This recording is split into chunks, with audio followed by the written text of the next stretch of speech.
জাতীয় পার্টি যদি আওয়ামী লীগকে ছাড়া নির্বাচনে না আসতে চায় সেটা তাদের স্বাধীনতা, বললেন সালাহুদ্দিন। বিস্তারিত সংবাদ। জাতীয় পার্টি যদি আওয়ামী লীগকে ছাড়া নির্বাচন না করতে চায় সেটা তাদের স্বাধীনতা বলে মন্তব্য করেছেন বিএনপি স্থায়ী কমিটির সদস্য সালাহুদ্দিন আহমদ। তিনি বলেন, শিগগিরই রাজনৈতিক দল হিসেবে আওয়ামী লীগের বিরুদ্ধে মামলা হবে, তথ্য প্রযুক্তি আইনে এ মামলা হবে। এখন যদি জাতীয় পার্টি আওয়ামী লীগকে ছাড়া নির্বাচন না করতে চায় সেটা তাদের স্বাধীনতা। আজ শুক্রবার বিকেলে রাজধানীর গুলশানে নিজ বাসভবনে সাংবাদিকদের সঙ্গে আলাপকালে প্রশ্নের জবাবে এ কথা বলেন সালাহুদ্দিন আহমদ।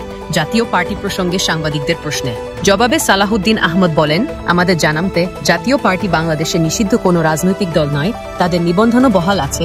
দল হিসেবে তাদের বিরুদ্ধে মানবতা বিরোধী অপরাধের কোনো মামলা এখনো হয়নি। তাই জাতীয় পার্টি নির্বাচনে অংশ নিতে না পারার মতো কোনো অযোগ্যতা নেই।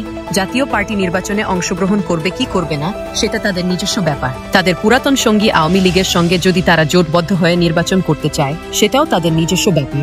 বিএনপি স্থায়ী কমিটির এই সদস্য বলেন, নির্বাচন কমিশন আওয়ামী লীগের নিবন্ধন স্থগিত করেছে, তাদের প্রতীকও ইসির ওয়েবসাইট থেকে সরিয়ে ফেলা হয়েছে। এখন তাদের নেতা কর্মীদের বিরুদ্ধে মানবতা বিরোধী অপরাধে এবং গণহত্যার অপরাধে বিচার চলছে।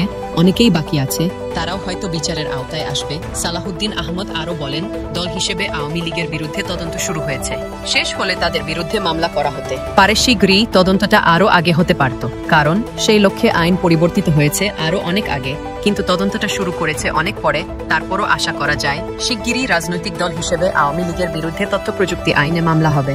আগামী 1-2 বছরের মধ্যে নির্বাচন হবে না, সাবেক এক সেনাপ্রধান এমন শঙ্কা প্রকাশ করেছেন। বিএনপি এমন কোন শঙ্কা দেখে কিনা জানতে চাইলে সালাহুদ্দিন আহমদ বলেন, যারা গণতান্ত্রিক রাজনৈতিক দল এবং শক্তি, তাদের মধ্যে কেউ কি আজ পর্যন্ত বলেছে তারা ফেব্রুয়ারির প্রথমার্ধে নির্বাচন চায় না? কেউ কি বলেছে? তো যদি না বলে থাকে, জনগণ তো নির্বাচনের জন্য উন্মুখ হয়ে আছে। প্রতিটি রাজনৈতিক দল যদি নির্বাচন চায় ফেব্রুয়ারির প্রথমার্ধে।